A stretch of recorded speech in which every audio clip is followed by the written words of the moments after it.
Bonjour à tous. Alors moi c'est Céline, Céline Ficelle sur Instagram et sur Ravelry et je suis ravie de vous retrouver pour ce nouvel épisode de podcast numéro je ne sais pas combien, j'ai pas regardé avant de mettre la caméra en route. C'est pas grave, je vous le note en bas de l'écran. Tout d'abord, merci. Voilà, je voulais vous remercier parce que vous êtes toujours au rendez-vous, qui n'est pas vraiment un rendez-vous d'ailleurs, parce que je tourne quand j'ai le temps et que j'ai des petites choses à vous montrer, donc il n'y a pas de rythme très précis dans mes vidéos, mais il y a toujours du monde pour être au rendez-vous, pour regarder les vidéos, me laisser des commentaires adorables, donc juste merci d'être là, merci de passer toujours sur mes petites vidéos et de me dire que ça vous plaît, ça fait beaucoup plaisir et ça fait beaucoup de bien. Donc merci à tous. Ensuite, je suis désolée, j'ai une voix un peu nasillarde, je pense. J'ai été très enrhumée le fin de semaine dernière. Donc là, on est jeudi. Je commence à aller mieux, c'est pas encore la grande forme. Donc, toutes mes excuses pour cette voix, j'espère pas trop désagréable. Mais ce matin, j'avais un peu de temps devant moi, il y a un peu de luminosité. Et je me suis dit, oh, j'ai quelques petites choses à montrer, alors autant en profiter avant d'avoir en fait trop de choses. Et du coup, ça dure trop, enfin, à mon goût, hein, je parle pas pour vous, ça met beaucoup de temps à filmer, beaucoup de temps à monter et beaucoup de temps à charger sur YouTube après. Donc, je me suis dit, allez, fais un petit épisode là. Comme d'habitude, je n'ai presque rien préparé, donc ça sera beaucoup de mémoire. Et c'est parti. Donc je vais faire une petite présentation rapide. Je sais qu'il y en a qui me connaissent depuis un moment maintenant, mais pour les nouveaux arrivés, je trouve que c'est toujours sympa. Donc moi je suis Céline, j'ai 40 ans, je suis en Normandie du côté du Havre. Je suis maman de deux ados de 16, je réfléchis parce que voilà, 16 et 13 ans. Et j'accueille aussi deux garçons, deux frères également, de 9 ans et 7 ans. On m'a demandé la dernière fois ce qu'était assistante familiale, parce que quand je me présente comme assistante familiale. Donc, pour ceux et celles qui ne connaissent pas, c'est famille d'accueil. Donc, je m'étends jamais sur ce sujet. Pas que j'ai pas envie, pas que je n'aime pas mon travail, bien au contraire. C'est juste que c'est par respect de la vie privée en fait de ces enfants que j'accueille. Donc voilà, ce sont deux frères qui ont donc 9 et 7 ans et qui sont chez nous depuis qu'ils sont tout petits. Donc voilà pour la petite présentation familiale. Je suis mariée aussi également à un homme formidable et j'ai aussi un chien et un chat. Voilà pour la structure familiale. Au niveau tricot, moi je tricote depuis que je suis enfant. C'est ma grand-mère maternelle qui m'a transmis cet amour pour le tricot parce que ça a été une très grande tricoteuse jusqu'à ces peut-être 3 dernières années. Elle tricote plus du tout à cause de l'arthrose. Mais alors elle a tricoté je saurais pas dire le nombre de pulls et de gilets, enfin de pièces en fait, d'ouvrages au tricot, un nombre je pense inestimable, parce que vraiment moi je l'ai toujours connu tricoter, donc j'ai 40 ans, donc déjà surtout moi, enfin quand j'étais toute petite, déjà bébé elle nous a tricoté des robes, des pulls, des gilets depuis ma naissance en fait. Et vraiment, elle tricotait pour tous ses petits-enfants, tous ses enfants, son mari. Enfin, donc, elle a beaucoup tricoté. Et maintenant, souvent, elle me regarde avec envie. Et c'est vrai que, bon, moi, ça me fait un petit pincement au cœur. Mais en même temps, elle m'a transmis cet amour pour le tricot. Elle m'a appris, je sais pas, je devais avoir peut-être 6 ans, quelque chose comme ça. Bon, avec des choses toutes simples, hein. Et puis à l'époque, c'était Bergère de France et Fil d'Art. Donc, c'était des... Je me rappelle, elle m'avait acheté un petit kit pour tricoter une poupée au tricot avec l'écharpe, le machin, tout ça. Qu'elle m'aidait beaucoup, hein. Mais c'est vrai qu'elle m'a laissé faire beaucoup de choses dès le départ en fait. Elle m'a appris vraiment à faire et ça j'ai trouvé que c'est la meilleure façon de faire. Donc voilà, c'est comme ça que j'ai appris le tricot. J'ai pas tricoté tout le long de... Enfin j'ai eu des pauses dans ma vie où j'ai arrêté de tricoter, mais j'ai toujours aimé les arts du fil. J'ai fait beaucoup de points de croix, j'ai fait un peu de couture, j'ai fait du crochet. Enfin j'ai toujours aimé les activités manuelles en général. Mais le tricot est revenu dans ma vie très intensément grâce à ma copine Mélanie. Un jour en Bretagne, j'étais chez elle, elle m'a montré quelque chose qu'elle était en train de tricoter et là ça a été le coup de cœur en fait. Et je me suis dit mais oui je sais tricoter, pourquoi je fais pas ça? Et du coup elle m'avait emmenée dans un magasin où elle avait acheté elle son matériel et bon bah ça a été reparti. J'ai repris le tricot à ce moment-là Et depuis, bah, je me suis pas arrêtée. Donc voilà, ça fait maintenant 5 ans, je pense. Oui, je pense que ça fait à peu près 5 ans que je tricote tous les jours. Intensément, on va dire. Donc voilà pour la petite présentation rapide. Aujourd'hui, je porte mon gilet Corsac, qui est un patron de Folie Ordinaire, que j'avais testé pour elle l'année dernière. Bah, il y a presque un an, je crois. Ça devait être en octobre ou... Bah, c'était pour le CSF l'année dernière. Elle l'a sorti pour le CSF. Donc c'est un patron qui est soit pull, soit gilet. Dans le même patron, moi j'avais choisi l'option gilet parce que je porte beaucoup de gilets et j'aime bien. Et c'est mon gilet, je pense, préféré court en fait, comme ça, qui se boutonne. Tout simple, j'adore la coupe en fait. Et j'aime beaucoup ce système d'emmanchure là, qui est particulier. C'était la première fois que je tricotais ce genre de... Mais ça se fait très très bien. Avec des manches bouffantes, mais pas trop non plus. Il se porte très facilement, il est très versatile ce gilet. Je peux le mettre avec des robes, je peux le mettre avec des pantalons, avec des t-shirts tout basiques. Enfin, moi ça passe. Après, je suis pas très exigeante au niveau vestimentaire, mais voilà, j'aime bien. Je l'avais tricoté en laine nord de drop, non pas la nord, en alpaca de drops et kit silk, pareil de drops. Le coloris violet, je sais plus, violet foncé, je sais pas le numéro. Mais voilà, je le porte très souvent celui-là. Et je sais pas, j'avais mis des boutons que j'avais acheté peut-être à Centracor ou le tissu des Ursules tout simple. Donc voilà pour ce que je porte. Voilà pour la présentation. Je pense qu'on va pouvoir démarrer les ouvrages terminés. Alors sans surprise, je vais vous parler de mon lorette parce que bah, il était bien avancé la dernière fois, il me manquait plus que les manches. Je me suis motivée, je me suis dit quand même il faut que je termine ces manches. Alors en plus j'adore tricoter les manches, moi je pense faire partie de cette catégorie de tricoteuses parce que je pense qu'il y a vraiment deux clans chez les tricoteurs et tricoteuses, ceux qui aiment tricoter les manches et ceux qui détestent tricoter les manches. Je pense qu'il n'y a pas d'entre-deux. Moi j'adore tricoter les manches, c'est quelque chose que j'aime beaucoup. Je sais pas, tricoter en rond comme ça, je trouve ça très, je sais pas, j'aime bien, ça me dérange pas et j'aime en plus. Donc voilà mon lorette. Il est un peu froissé parce que ça, du coup je l'avais laissé plier pour vous le montrer. Donc il est manche. Je sais pas si je peux peut-être vous le passer, mais avec mon col là ça va pas faire terrible à mon avis. On va voir. Hop. C'est pas grave, c'est juste pour vous montrer comment il tombe. Alors, j'ai mis du bon côté. J'adore cette encolure.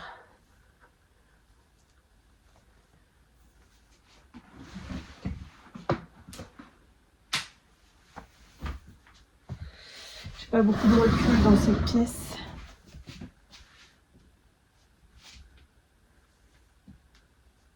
Bon, je crois que je l'ai fait trop long. Mais bon.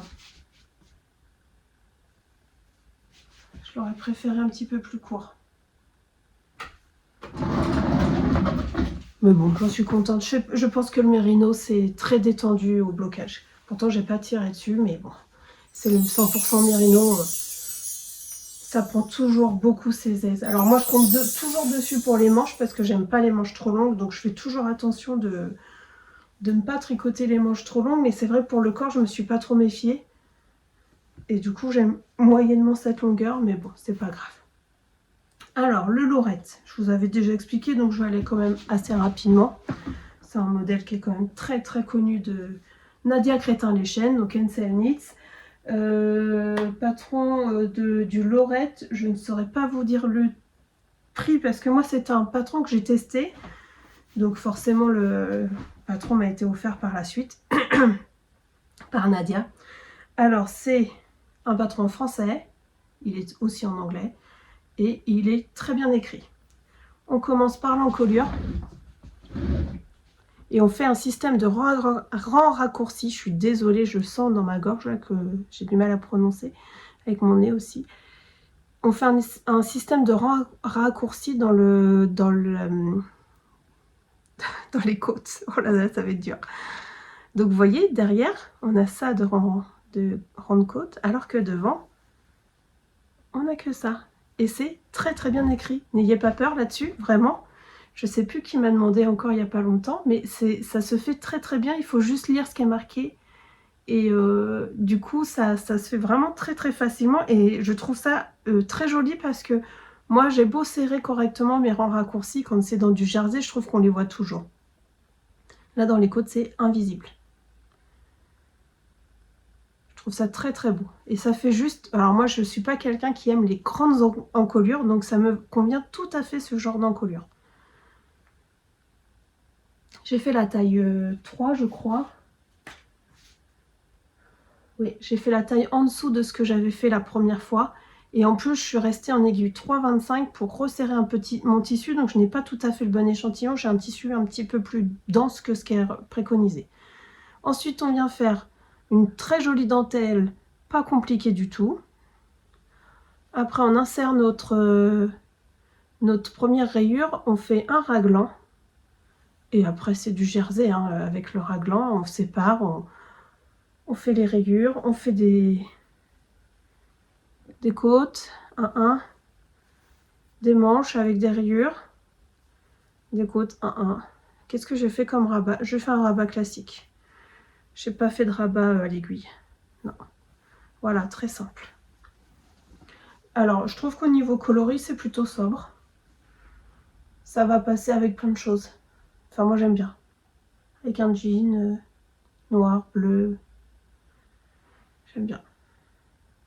Je sais pas si ça me va vraiment, ces couleurs-là, mais j'aime bien. Bon, c'est pas grave. Alors, j'ai utilisé mon rose, mon coloris contrastant, c'était déjà un reste, donc je sais pas combien j'ai utilisé. En ce moment, je suis pas très sérieuse sur les quantités de fils. Et donc ça, cette espèce de bleu-gris. De toute façon, les deux, c'est du Maison Corlaine. J'ai que l'étiquette du bleu là, mais parce que ça, c'est très ancien, c'est un reste. Mais c'est aussi du Maison Corlaine et c'est la même qualité Belle Époque. Et donc, c'est le bleu-gris, c'est le coloris Hortense. Et du coup, celle-ci, donc c'est de la non superwash. 80% mérinos, 20% soie. Ah oui, c'est pas du 100% mérinos. Je vous montre l'étiquette. J'espère qu'on voit. 400 mètres pour 100 grammes. C'est une super qualité. Vraiment, c'est pas extrêmement doux. Pourtant, il y a 20% de soie, mais alors c'est pas sec du tout, hein, bien entendu. Mais il y a plus doux quand même. Mais c'est très agréable et ça tient chaud. Moi, j'aime beaucoup. Donc ça, j'en avais 3. Donc il me reste ça, il m'en reste beaucoup. Hein. Je pense qu'il m'en reste au moins 80 grammes. Si j'ai le courage, un de ces jours, je vais peser puis je mettrai dans ma fiche Ravelry. Et ça, je pense qu'il m'en reste encore. Mais comme je ne sais pas combien j'en avais, en fait, je ne peux pas vous dire. Mais on en utilise quand même très peu. Hein. Coloris, il y a vraiment, c'est des toutes petites rayures fines. Donc après, il y a moyen de, quand on a moins de coloris principal et plus de contrastants, par exemple, on peut très bien faire des rayures un peu plus épaisses pour manger plus de coloris contrastants. Hein. Ou on peut le faire uni aussi, ce pull-là. Moi, je suis pas à l'abri de le refaire une fois uni. Hein, parce que j'aime beaucoup, beaucoup tricoter ce modèle. Ce patron. J'adore. Donc voilà pour le Lorette. Un joli petit pull féminin. Enfin, il a tout pour plaire, je trouve, ce pull, parce qu'il est féminin sans être trop... avec trop d'informations. Voilà. Moi, j'aime bien ce genre de patron. Et je vous dis, je pense qu'un jour, je le referai sans les rayures aussi. Parce que, à mon avis, sans rayures, c'est un basique de chez Basique. Hein. Donc voilà pour le premier ouvrage terminé. C'est une grosse pièce, donc je suis contente. En ce moment, je suis très très chaussette. Donc ensuite, quand j'ai eu terminé ça, j'ai voulu terminer mes chaussettes du mois de septembre du club de Summerly. Donc le club de Summerly, qu'est-ce que c'est? C'est ce patron. Voilà. Donc en fait, le club de Summerly, c'est un patron qui a été mis en vente au mois d'août, je crois. Donc on a un patron de base et tous les mois on reçoit un autre petit patron de quelques pages où c'est une grille de jacquard en fait à adapter, enfin tout est expliqué hein, sur le patron de base, pardon. Excusez-moi. Et donc c'est en anglais. Donc là par contre c'est un patron qui coûte, je crois, parce que moi je l'avais acheté en août où il y avait la promo, il me semble, donc je l'avais payé un peu moins cher de mémoire. Je crois que maintenant il est un petit peu plus cher. Mais il y a un patron par mois. Donc ça reste quand même très avantageux, je trouve. Et j'aime beaucoup les différents. Là, septembre, août, j'avais beaucoup aimé le patron. Septembre, j'aime beaucoup le patron. Donc voilà, je suis contente jusqu'à présent. Je vais essayer de faire une paire par mois. Peut-être pas en octobre, je verrai, parce que je vais vous expliquer après mon petit défi que je me suis lancé. Donc c'était très sympathique et je vais vous montrer ce que ça donne, sachant que je ne les ai pas bloqués. J'aurais peut-être pu mettre des bloqueurs. Attendez.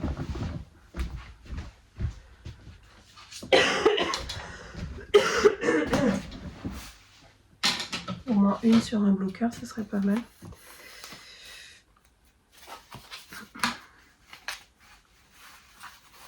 Alors j'ai fait des petites modifications. Hop. Voilà. J'ai la deuxième, hein, bien sûr, mais je vous en montre une. Donc on commence par les côtes. Donc c'est des côtes 3-1 dans le patron. Jusque là, je n'ai rien changé. Peut-être la prochaine fois, je ferai 2-2 ou peut-être semi-torse. En fait, j'ai envie de changer les côtes. J'ai pas envie de faire tout le temps des 3-1. Ensuite, on fait un petit jacquard qui est très très mignon. Et alors qui se fait à une vitesse, mais en fait c'est très motivant ce genre de jacquard. Ensuite, on vient faire quelques rayures. Moi, j'ai changé le talon, j'ai fait un talon à rang raccourci. Sur le moment, j'avais pas du tout envie de faire un talon à gousset. Comme c'est pour moi, celle-là, j'ai fait un talon à rang raccourci.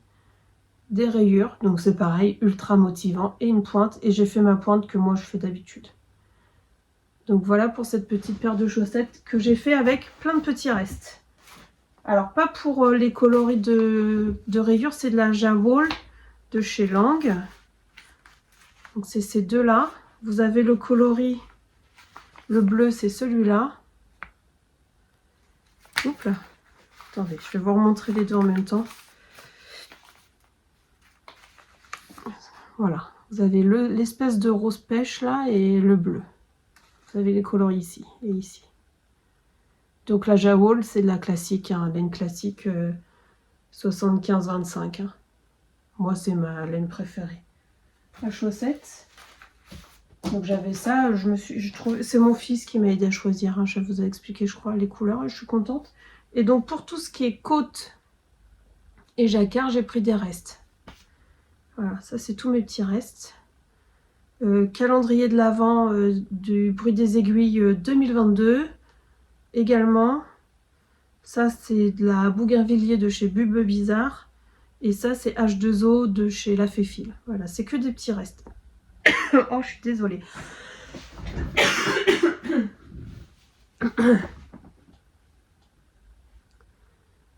Hop.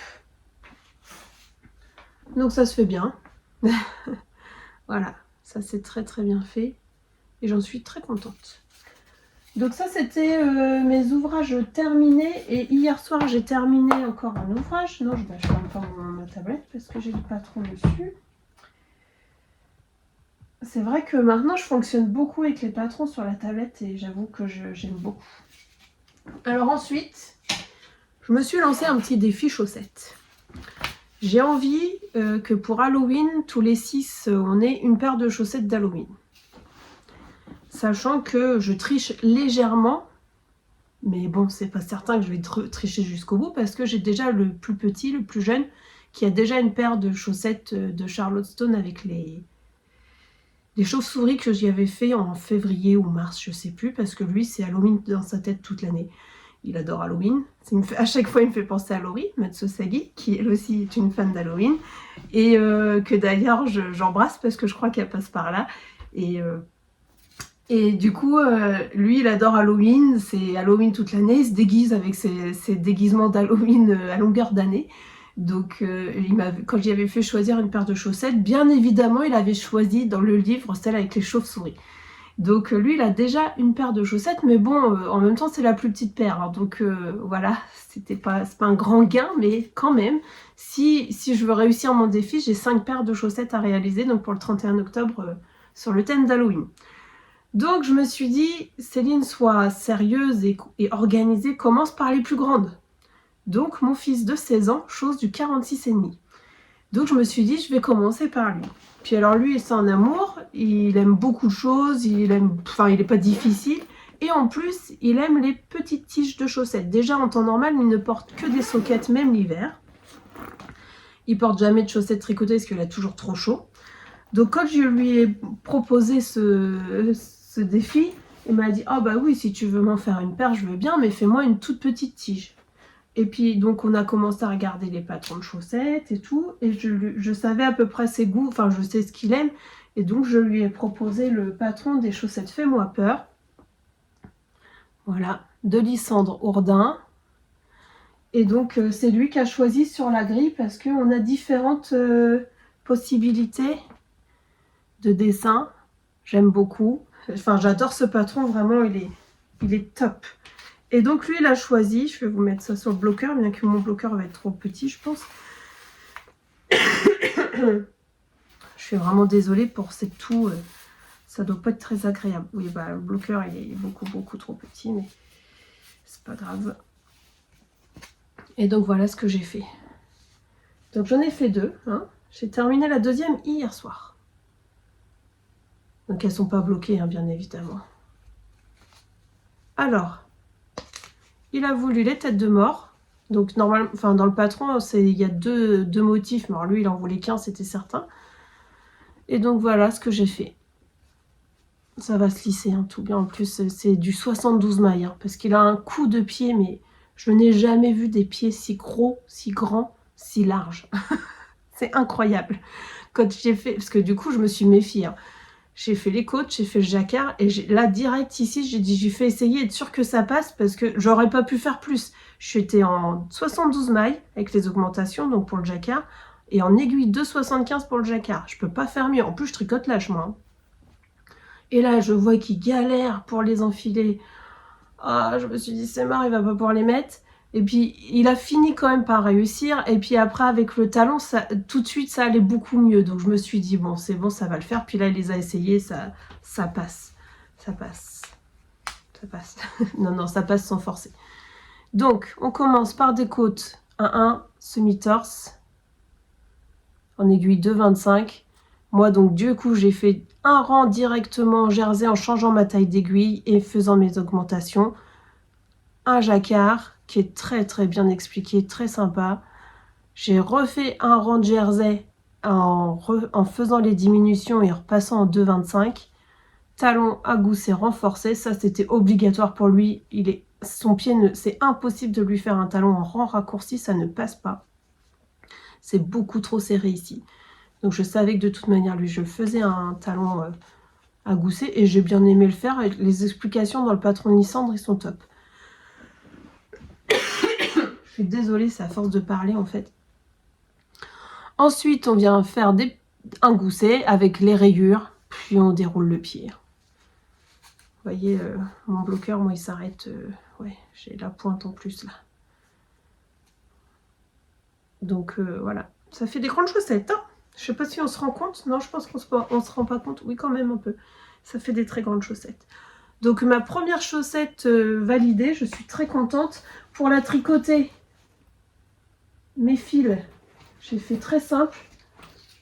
Alors mon reste de noir, j'ai eu peur parce que en fait je me suis lancé ça comme défi, mais j'ai pas regardé ce que j'avais en stock. Enfin oui, j'ai regardé les couleurs que j'avais en stock, mais pas la quantité, parce que pour 6 paires de chaussettes, parce que donc le défi c'est de faire 5 paires de chaussettes pour qu'on en ait une chacun tous les 6. Mais le petit, si je peux lui en refaire une nouvelle, j'aimerais bien. Donc du coup, j'aimerais bien faire 6 paires. Donc mon noir, c'est de la Fabel de Drops. Coloris 400. Alors je trouve que pour les chaussettes, c'est parfait. Hein. Il n'y a pas besoin d'aller mettre des prix exorbitants hein, pour de la chaussette. Là, du coup, j'ai recommandé 3 pelotes de Fabel de noir. C'est 2,10 € je crois, la pelote. Donc franchement, de 50 grammes, voilà. Et bon, c'est sûr, c'est sec, hein, c'est pas de la laine douce, hein, faut pas du tout s'attendre à de la laine douce. Mais franchement, pour faire des chaussettes d'Halloween, ça fait le taf sans problème. Alors à côté, oui, la Jawoll, elle est beaucoup plus douce. Hein. Par contre, je sais pas si j'ai les coloris, oui. Le blanc cassé, c'est un reste que j'avais.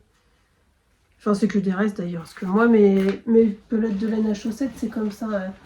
Je pioche pour... Donc, je vais juste vous montrer l'étiquette si vous voulez le numéro.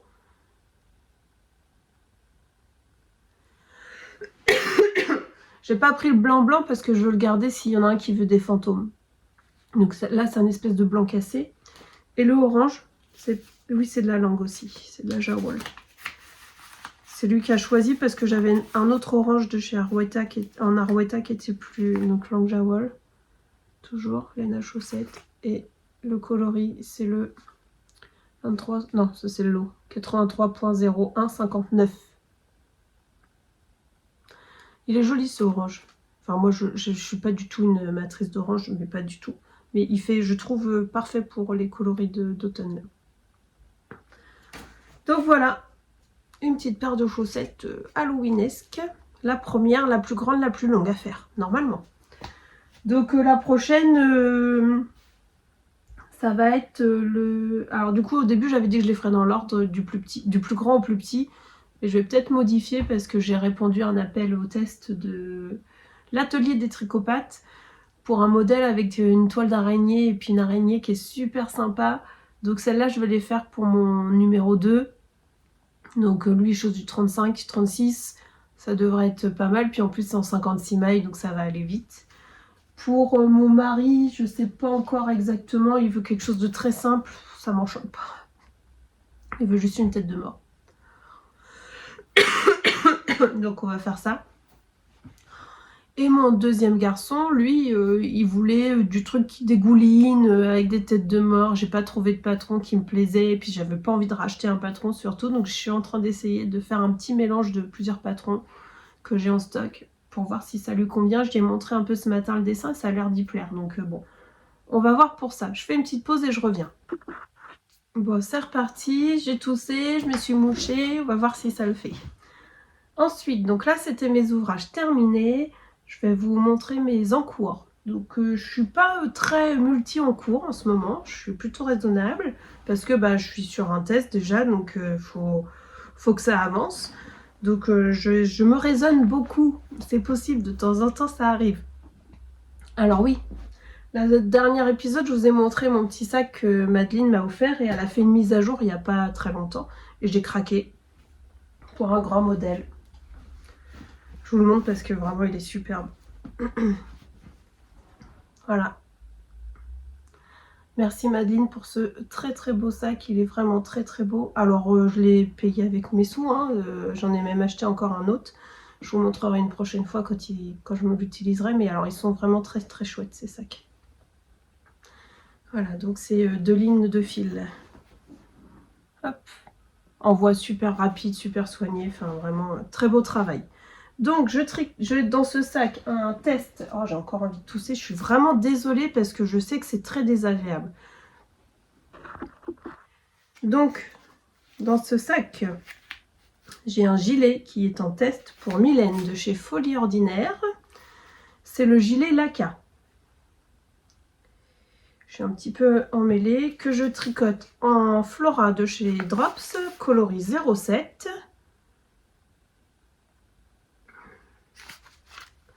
Donc la Flora, c'est 65% laine, 35% alpaca. C'est ça que je voulais vous montrer, le coloris.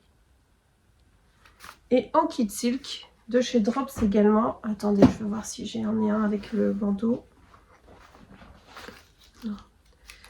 Et ça, c'est le coloris 20.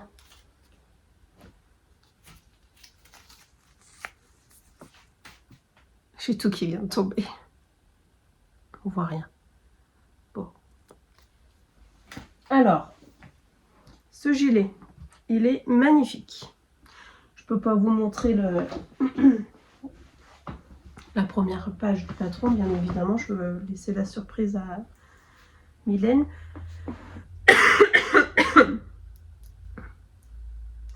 Ça va pas être simple à montrer ça sans cintre. Je reviens. Bon, ça n'a pas l'air beaucoup plus pratique. Parce que comme j'ai qu'une manche, en fait, ça glisse. Bon, on va voir comment... Voilà ce que ça donne. Ça ressemble à rien. Comme j'ai une manche, ça tire en fait d'un côté et parce que j'ai pas la manche de l'autre côté. Donc, c'est un gilet en raglan avec des manches tout en dentelle. On va enlever ça sert à rien, c'est pas pratique. On commence donc par l'encolure, enfin on fait pas d'encolure, on monte directement le jersey, on monte le raglan et la dentelle avec.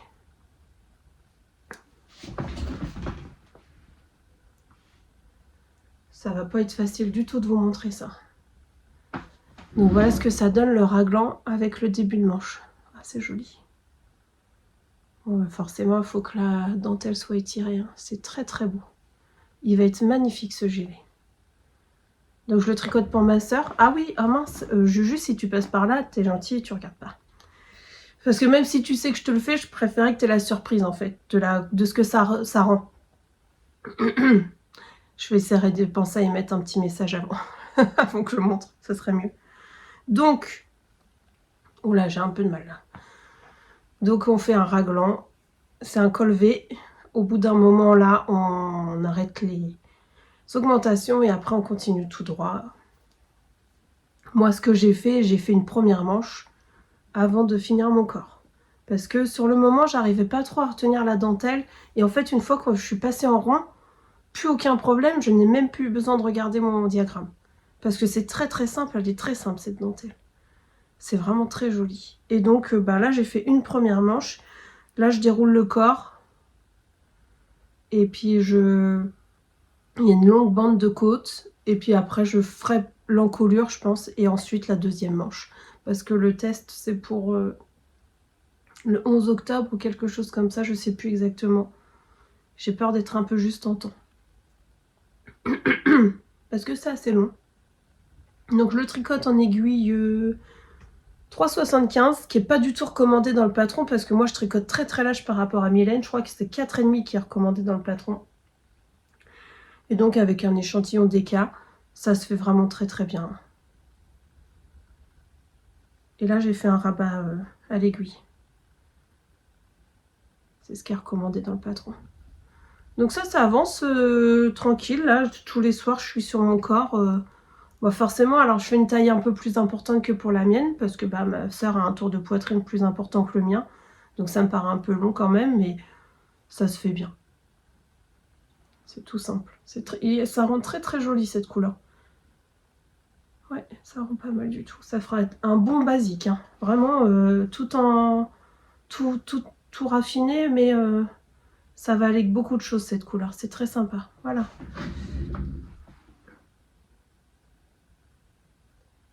Pas mal. J'aime bien. Je vais être jalouse, je pense. C'est ce que je me suis dit quand je vais l'avoir fini. Je crois que je vais être déçue qu'il soit pas pour moi. Je le ferai peut-être pour moi dans une autre couleur. Donc ça, c'est mon gilet en cours. Et j'ai attaqué le deuxième petit pull pour enfants que j'avais dit que je ferais. Excusez-moi, je speed un peu parce que là, j'ai beaucoup de mal à parler. Ça me gratte beaucoup dans la gorge. Et donc, j'ai relancé un tavis de Oolong avec Anna. Voilà. Donc, issu de ce livre. Tricoté en couleur.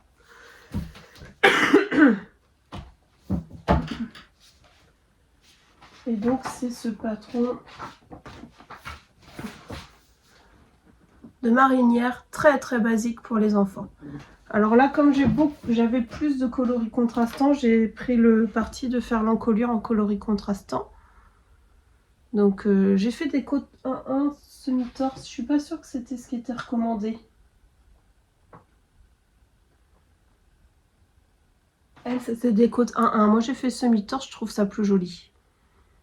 Donc col double que j'ai cousu comme la dernière fois à l'aiguille. Hop, et donc là, j'ai fini le raglan. Et j'ai commencé un peu de corps. Mais alors, c'est très léger, hein. J'ai fait une rayure et je me suis arrêtée là. Comme c'est pas urgent, là, ça fait plusieurs jours que j'y ai pas touché. Je tricote ça en aiguille 3,75. Je crois, hein. Oui, parce que tous mes ouvrages étaient en 3,75 là dernièrement. Avec, du coup, de la Katia Basique Merino. Pour le coloris contrastant, c'est celle-ci. Donc c'est le 39, le coloris. Donc elle se compose de 48% acrylique et 52% laine vierge. Du coup, ça passe en machine. C'est pour ça que j'ai choisi cette qualité. Et le gris, c'est toujours de la Catia Basic Merino. Mais le coloris, c'est 14. Limite, il y a trop de luminosité, je trouve, pour les étiquettes blanches. Donc ça, c'est pareil, c'est tout doux. Moi, j'aime beaucoup cette qualité pour les enfants. Même pour les adultes, je suis sûre que ça fera un très bon pull. Bon, après, je sais pas comment ça vieillit. C'est le seul truc, j'ai le pull du grand qui est terminé, mais il l'a pas encore porté, donc je sais pas du tout comment ça vieillit. Et donc, j'ai que ça en ouvrage en cours. Je suis désolée, je vais très très vite, mais c'est difficile.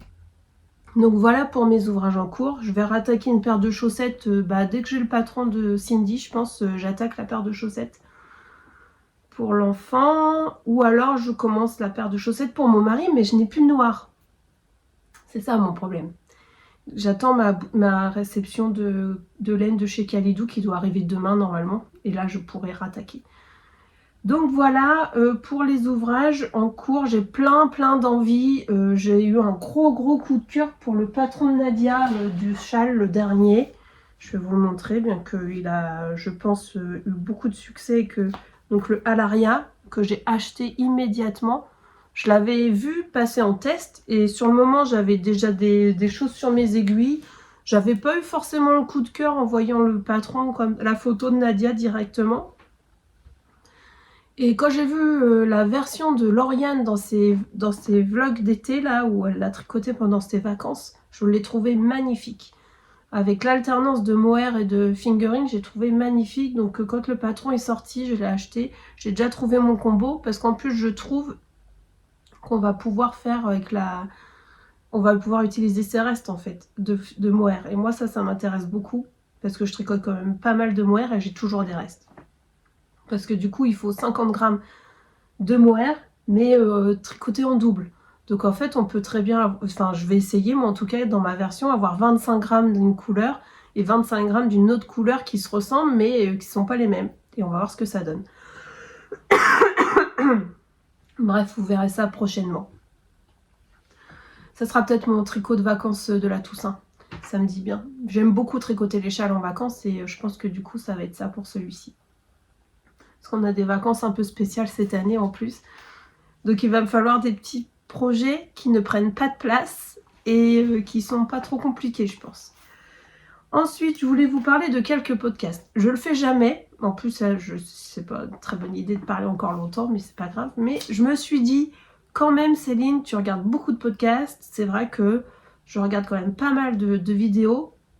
Des fois, j'ai des passes où je ne regarde pas. Cet été, par exemple, j'ai regardé très peu de vidéos. J'avais plus envie, j'ai préféré lire, enfin écouter aussi, parce que ça c'est aussi un truc que je ne dis jamais, mais moi j'écoute beaucoup de livres. J'étais une très grande lectrice. Quand j'étais ado, je dévorais les livres, mais vraiment même avant, même enfant, j'ai lu beaucoup. C'était mon moyen d'échappatoire, c'était mon échappatoire en fait. Je lisais énormément, j'ai même voulu m'orienter vers les métiers du livre. Mon rêve absolu, ça aurait été de travailler dans une bibliothèque. J'ai voulu faire ça, j'ai pas été retenue. Bon, bref. Je suis pas, voilà, en plus je suis pas une amoureuse de l'école, donc j'ai pas réussi à aller dans ce que je voulais faire. Bon. De toute façon, je suis très contente de ma vie professionnelle maintenant, donc c'est pas un problème, mais je suis une grande amoureuse des livres et malheureusement, en tricotant, j'ai perdu le goût de lire. Parce que je préfère tricoter, tout simplement. Et donc, il m'arrive quand même de lire des livres physiques en même temps que je tricote, mais c'est quand même pas la même chose parce qu'il faut regarder les deux, c'est pas la même attention, tout ça. Donc, je tricote que du jersey quand j'arrive pour lire en même temps, donc c'est pas du tout pareil. Par exemple, fingering mohair, ça j'arrive pas parce que si je pique une fois sur deux sans le mohair, enfin ou l'inverse, donc ça le fait pas. Donc j'écoute beaucoup de livres maintenant. Je suis sur une application, alors c'est pas Audible, c'est l'autre, je sais plus le nom. Du coup, j'ai le droit à tant d'heures par mois. Je modifie, si j'ai pas assez d'heures, je rajoute en fait, et ça me va très bien. Et donc, je sais même plus pourquoi je vous parle de ça. Oui, parce que j'écoute des livres et je regarde des podcasts, donc beaucoup en tricotant. Parce que je tricote beaucoup la nuit, je vous l'ai déjà dit. Donc en fait, j'aime bien avoir de la compagnie en gros, parce que je suis souvent toute seule pour ça. Donc j'écoute des livres et je regarde beaucoup de podcasts. Donc je regarde des podcasts que tout le monde connaît. Je vais pas les citer parce que c'est vraiment des podcasts très très connus. Je vous embrasse bien sûr les filles qui faites du contenu comme ça et en plus elles reviennent toutes les semaines. Moi je suis très admirative parce que je suis incapable de faire ça. Donc merci à vous parce que c'est toujours un grand plaisir de vous regarder toutes les semaines. Enfin voilà, c'est super sympa. Donc voilà, mais je regarde aussi des podcasts qui sont peut-être un petit peu moins connus. Voilà, et que j'adore tout autant, vraiment. Donc je vais vous parler de Mamandine Tricotte par exemple, qui est donc une tricoteuse qui fait plein de choses. Elle fait beaucoup de chaussettes aussi en ce moment. J'aime en fait tout ce qu'elle fait, c'est dans mes goûts. Enfin, dans toute manière, là, il y a beaucoup de tricoteuses que je vais vous parler qui font des choses que j'aime parce que c'est dans mes goûts. Alors, Amandine, là, par exemple, tout ce qu'elle tricote, c'est soit je l'ai déjà fait, soit je veux le faire. En gros, c'est ça. Donc, allez voir ses vidéos, c'est super sympa. Elle explique très très bien et c'est très joli, tout en douceur, j'aime beaucoup. Ensuite, on a Elonel Zenko, c'est exactement pareil. Elodie, tout ce qu'elle tricote, c'est soit j'ai déjà tricoté, soit c'est dans ma bibliothèque Ravelry. En gros, c'est ça. Donc, c'est pareil, c'est un univers tout en douceur, avec des couleurs très très jolies, très pastel, j'aime beaucoup, beaucoup. Je dis toujours, moi j'ai l'impression d'avoir un tempérament un peu de feu, quoi. Et j'ai toujours besoin, moi, de regarder plutôt des personnes plus douces, plus tranquilles, plus posées que moi, peut-être. Et ça, c'est vraiment les deux personnes de podcast que j'aime énormément et qui sont dans cet univers-là. Ensuite, on a les tricots de Justine. C'est pareil, les tricots de Justine, elle est tout en douceur. C'est très mignon. En plus, elle fait des petites poupées là pour ses enfants et tout. C'est absolument ravissant. J'aime beaucoup. Là, j'ai vu qu'elle avait sorti une vidéo cette nuit ou hier soir, je sais pas, je l'ai pas encore regardé. J'ai hâte d'aller regarder ça. Donc voilà, super sympa. Les tricots de Justine. C'est très très très bien expliqué aussi. Voilà, c'est très très chouette. Ensuite, on a Sylvia Tricote les couleurs que je vous ai déjà présenté parce que Sylvia, c'est une amoureuse du violet comme moi. Elle a un tempérament un peu plus explosif aussi. Et alors, tout ce qu'elle fait, c'est pas des choses que je ferais forcément. Parce qu'elle fait beaucoup de choses de Jessie May, par exemple. Alors moi, j'ai déjà tricoté plusieurs tops de Jessie May, mais j'aime pas tout. Et c'est surtout qu'après, je vais pas forcément beaucoup les porter. Mais juste pour sa façon d'expliquer les choses, pour les couleurs qu'elle utilise, j'adore sa façon de parler. Donc en fait, j'adore ses vidéos. C'est de la bonne humeur en barre. Voilà, c'est ça que j'adore. Ça fait plaisir et ça fait du bien. Ensuite, je vais vous parler de Matsutsagi, que j'ai parlé tout à l'heure, mais qui est quand même qui est un peu plus connue, je pense. Laurie, c'est Halloween toute l'année avec elle, donc moi rien que ça j'adore. Pareil, elle adore le violet, elle adore le rose, donc c'est mes couleurs que j'aime. Elle a la joie de vivre, du coup c'est des podcasts qui sont toujours... Alors elle en fait pas très souvent, mais ça fait toujours... On a le sourire quand on la regarde, donc rien que ça, merci à toi Laurie, parce que c'est génial. Et le dernier, donc c'est Joyori. Alors c'est pareil... Elle a toujours la banane, elle fait des choses très délicates. Enfin, moi, j'adore ses ouvrages tricot. C'est vraiment tout en délicatesse. Ça lui va super bien parce que c'est une très très belle femme. Et en plus, tout ce qu'elle porte, c'est très très beau sur elle. Et elle utilise que des coloris très très simples, très doux. Elle avait fait une version du Whitmore en t-shirt d'été, mais l'idée du siècle, quoi. Vraiment... Il est magnifique son top, il est absolument magnifique. Et je pense qu'en termes de couleurs, on a à peu près les mêmes goûts aussi. Et voilà, c'est pareil, elle a toujours la banane, donc rien que ça, moi c'est des podcasts qui me font du bien et que j'aime regarder parce que j'ai l'impression d'être avec des copines en fait, quand je regarde des vidéos comme ça. Des fois je me marre toute seule et puis mon mari me dit c'est si drôle que ça le tricot. Oui, ça peut être drôle parce que c'est sympathique en fait, ça fait du bien. Donc voilà pour les petits podcasts que je regarde de temps en temps. J'aimerais bien de revenir sur ces podcasts régulièrement, un peu plus en tout cas, parce que je trouve que c'est pas mal aussi de parler des autres. Ça fait très égocentrique en fait, je trouve, de dire, de parler comme ça, de faire sa propre vidéo, et puis de jamais dire les autres vidéos qu'on regarde. Après, c'est pas que je veux pas, c'est que des fois j'y pense pas, ou que des fois mes vidéos elles durent déjà assez longtemps, j'estime. Donc voilà, je me suis dit une fois de temps en temps, je vais essayer de faire une petite section podcast. Donc voilà pour ce que j'ai regardé dernièrement. Il y en a d'autres, il y en a beaucoup d'autres, je ferai une autre session la prochaine fois. Donc je vais vous laisser là, parce que là, ça tire un petit peu ici, et puis j'ai encore besoin de me moucher, donc on va s'arrêter là. J'espère que ça n'aura pas été trop désagréable. Je suis vraiment désolée si c'était le cas. Mais bon, je me suis dit, allez, vas-y, fais-le quand même, et puis on verra ce que ça donne. Donc, prenez soin de vous, tricotez bien, et je vous dis à la prochaine, et je vous embrasse. Bye bye!